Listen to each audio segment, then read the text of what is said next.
Whee! Woohoo! Oh,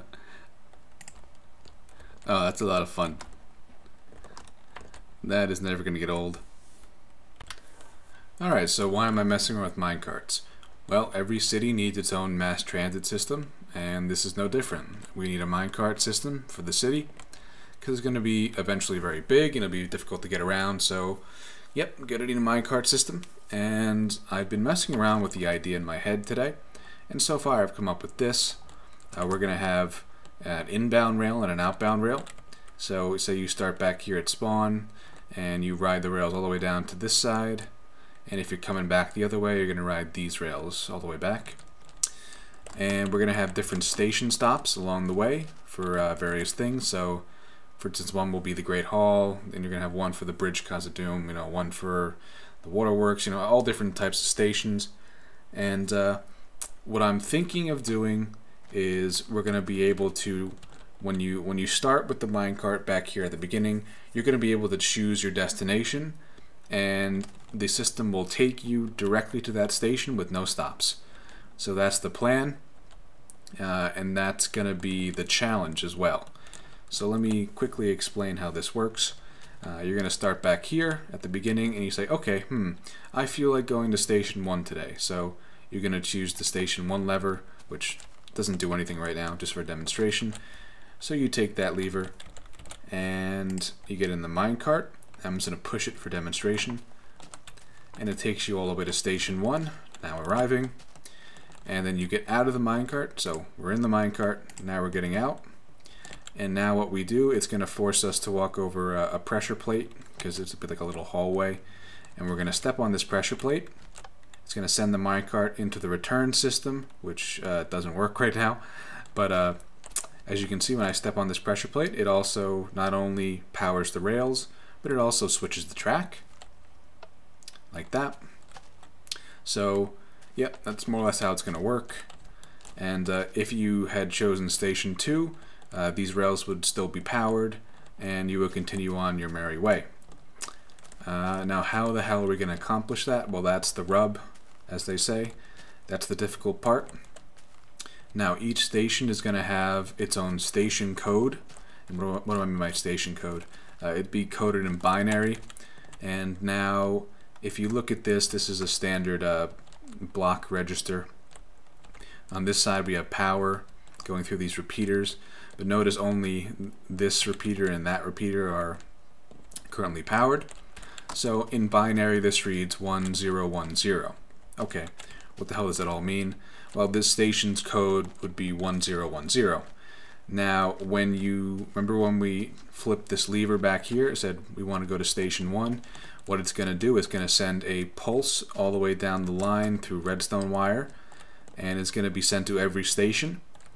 And each of these stations will have a different code, and once the correct code hits the correct station, so for instance if I hit station 1 back there, it would send 1010, and it would get here and say, okay, 1010, alright, this is the correct station. And what it would do, it would turn off these power rails at this station. So it would in fact stop the minecart at this station, but all the other stations' rails would be powered. I hope that makes sense. Put very simply, when you press one of the levers, it turns off the power rails at the station you want to go to. More or less, that's how it works. Yeah, so that's how we're going to accomplish it. That's not exactly a simple thing to do, especially because I'm going to be using only 2 redstone wires total to send this signal. You're going to be wondering how the hell I'm going to send 4 bits of data over 2 wires. In fact, I'm only sending it over 1 wire, if you want to get technical. But it's going to be accomplished by something called time division multiplexing, which is something my friend Christina has made possible in Minecraft. It's something that telecom companies use with the phones. For instance, if you ever wondered how, if you ever had DSL, if you ever wondered how your phone, your internet, and your fax and everything get transmitted over the same phone line, that's time division multiplexing. So we're going to be able to send multiple bits of data over a single line, And the reason I chose to do that is, number one, it's much smaller. I don't need tons and tons of redstone to do it. And number two, it makes the system infinitely expandable. If I wanted to add more stations and more station codes, then can do it easily instead of running a whole new wire, that kind of stuff. So that's pretty much what I have planned. And it's going to be a pretty cool minecart system, really. I just got to figure out how to work the return mechanism right now. I can't seem to make it go backwards like the way I want it to go, but I'll figure that out later. And yeah, this little power rail thing my friend Sasan figured out. I think that's a really cool way to stop and start minecarts. And he also, if the cart is occupied, in other words, if you're sitting on it, you can use a piston with soul sand right here to drop it into a return system, but fortunately it doesn't work if the cart has no occupant, so I have to figure that out. But yeah, that's in a nutshell more or less what the minecart system is going to be, and it's actually going to be underneath the Great Hall, and I think I'm going to surround it with glass panes so you can look out and see all the cool stuff around you. It's probably going to go through the very top of the waterworks, so yeah, I think that's going to be a lot of fun. So I realized I kind of messed up on the lighting system, so I have to fix that. Now, with this piston extended here, the lava light's still passing right through to the bottom of the pad, so we can't have that. So those top pads are not spawning any mobs, basically. So what I'm going to do is I'm going to make these sticky pistons. And this should be fairly easy. I'm going to put a block here. I'm going to build up around this thing. Just like this. And I'm going to do this. Change the wiring a bit. Extend that. And there. I think that should be good. Yeah, there should be no light passing through from this. And yeah, should be good.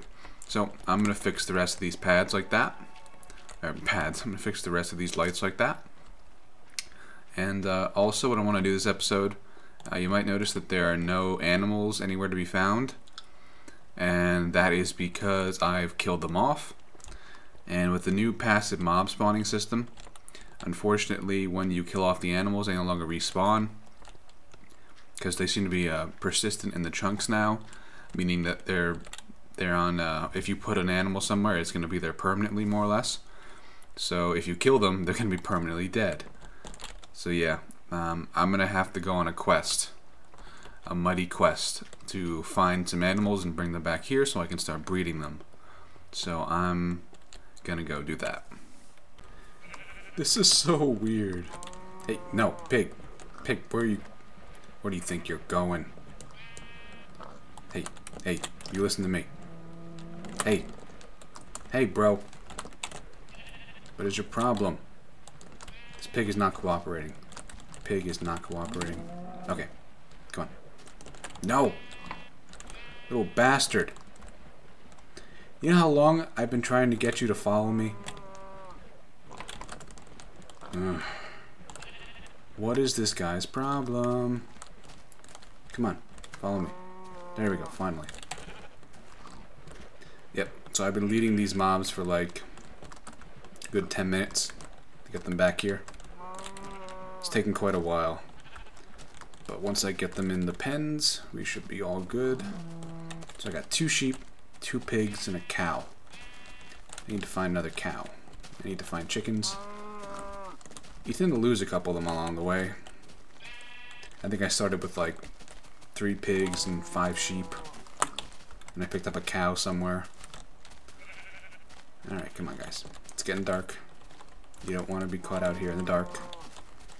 Because zombies like pig meat too. No, he's coming to attack the flock. You will not have my pigs. Why am I not getting critical hits? Okay, come on guys. Shit, I lost a sheep. Alright, you guys come on. Come on, pigs. Come on, pigs. I really should make like stairs or something on the outside. That's okay. Aha. Shit, I can't get out. Shit. Quickly place a block. No, stay. No, no. You get back in there.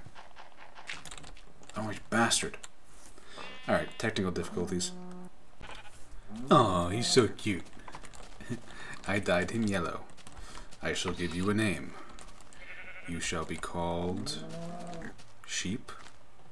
Shit, I can't think of anything good. Yeah, so I've been messing around with this. Breeding seems to have a cooldown of about 5 minutes. I bred them just before dawn, and it was about that high when the cooldown was up. One of them escaped. Little bastard's over there somewhere. There he is. But yep, seems to be pretty cool. From what I read on the wiki, it takes them like, one page said 10 minutes and one page said 20 minutes to grow into, you know, a fully matured adult. So we'll see. Parents follow them around for a while until they grow up, I guess. Isn't that an allegory of real life, I suppose? But yeah, now we have animals here. I'm going to widen these fences out a little bit.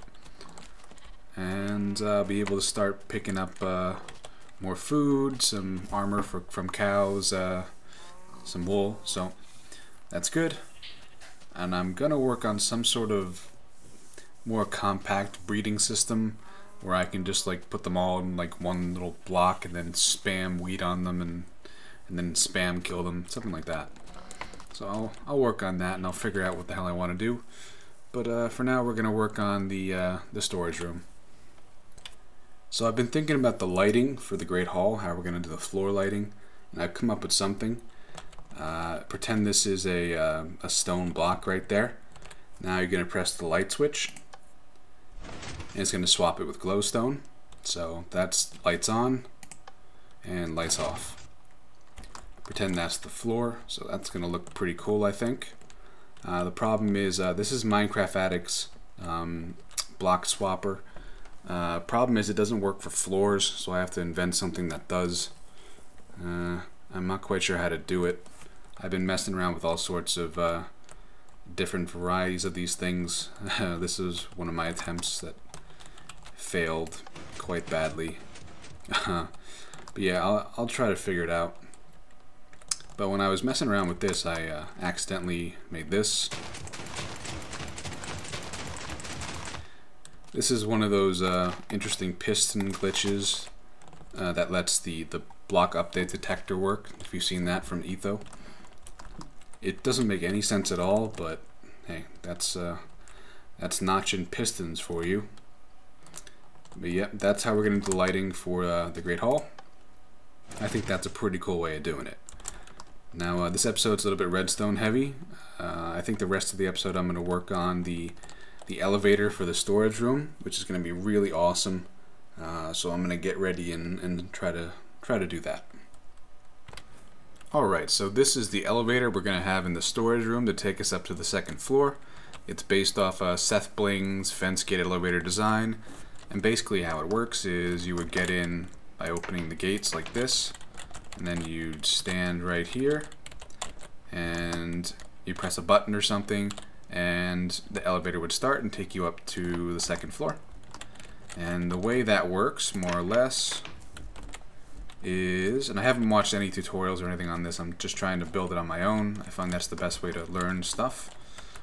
It's when you're trying just to copy people from tutorials and whatnot, you don't really learn as much as you do trying to figure it out yourself. So that's what we're doing. And I'm building it in creative mode to start, just so I get the idea of how everything works together, and then we'll build it in the real map. So the way it works is this piston will fire, pushes everything up by one block. Then this piston fires over here. Well, that's weird. You notice that just made a full block there. Okay, so I'm gonna have to alternate gates and whatnot. I'll have to figure that out later. But yeah, then that would push a block over here. Then this would push a block down. And then this would push a block over. Oops. Like that. So it becomes like a complete circuit. And we're going to try to figure out a way to make this stop at the correct floor. Sethblink's version just keeps going until you hit a button to stop it, so I want it to stop automatically at the second floor, and then when you get on the second floor I want it to stop automatically on the first floor, that kind of thing. So I'm going to have some sort of memory system to make it iterate a certain amount of times then stop, so we'll figure that out later. We're not going to finish it this episode because this is a lot of work, but we'll get started at least on the wiring. Okay, it's been raining for like an hour real life. I'm not waiting any longer to record this. Usually I wait until the rain's over before I start recording, but Jesus Christ, come on, Notch. Anyway, so I've wired this up more or less. I got more redstone torch towers to bring bring the current up to the pistons, and I've alternated the gates and the slabs, so I think this should work fine. And I've wired these back here as well. And I think I'm going to use something like this to power it. It's going to be that's a 4 o'clock. So, yeah, but I need to make it so, at least I think I need to make it so that the vertical pistons, like this one and that one, fire at the same time, and then de-extend. And then I need the horizontal pistons, this one and this one, to fire at the same time as well. So they'll alternate, you know, these two on, those two off, then those two on, these two off. So I have to figure out how to do that. It's getting kind of late here, so I don't really want to work on this tonight. I'm going to go to bed. But I'll work on this the next couple days and figure out exactly how I'm going to do this. So, but for now, I'm going to try to wrap up this video, and yeah, we're going to take a look at the at one of my other projects. I thought I'd give you guys a sneak peek at my new Ender Pearl golf hole. It's hole number 2. If you didn't see hole number 1, you can check it out. I'll link it in the video with a note right now. There you go. Opens up a new window if you want to look at that. Now, some people were saying the last one wasn't hard enough and that there should be more strategy involved, being able to choose your route, that kind of thing. So I've made some improvements with this one, I think. It's underground, actually. It's more like mini golf than actual normal golf, but it's still a lot of fun, and it's still pretty long. I don't know how long it's going to be quite yet, and I need your feedback on ideas to put in here, because it's about, I don't know, about 40% done so far. Now, the idea here is you stand on your tee, and here we have 2 different routes you can take. That way is the easy way, and this way is the hard way. The hard way is a massive shortcut to the hole. If you successfully do the hard way, you should birdie pretty much every time, or maybe eagle. But it's hard. It's not easy at all. Hence the name hard way, if that makes sense. And that's the easy one, as I said. Now, let's check out the hard way first. We have a pool of lava here, and we have a little piston-based platform here, which iterates based on a clock. And the idea here is you're going to throw your ender pearl, and you're going to try to get it on the platform, and then take your next shot after that, all in the time before this platform falls back down and you get killed by the lava. So, in other words, you're going to try to time your shot so you land on the platform, then take a second shot before you die. So, a little bit, not exactly the easiest thing to do, and it's not intended to be easy. In fact, I'll probably make this even harder than it is now, because it's still too easy. The wiring is very simple. I have a clock that just turns all of these on and off at a specific interval. So I'll just adjust the timing as I need to. Probably make it a little bit faster. Now, I did something similar down here as well, but basically what you have to do first is get your shot through the cobwebs, like that. And I'll probably knock this one out and do one like down here and in the middle. So the idea is to get them through the cobwebs, and if you don't, then it gets stuck and you get stuck. So it becomes difficult to get that perfect shot to get all the way through these. But when you do get through those, you get to this point here, which is actually really cool. I like this idea. So you're probably going to be around here, and you're going to have to throw your pearl through that door, so you have to time it just right. And I fucked that up. So like that. And I'll probably make that even faster. But yeah, that's the idea. I think that's pretty cool, honestly. And I have the glowstone in the middle there because I couldn't put a, you know, another block in the middle with a piston without doing some crazy wiring. But if you want to see the wiring, it's also pretty much the same as the other piston platform. Damn it, there's too much crap in here. Okay, so we have our pistons there, and iterating on a smaller clock. And just some wiring to bring the current up and into these pistons up here. Pretty cool. They all had to be set to different delays in order to make them go on and off at the same time.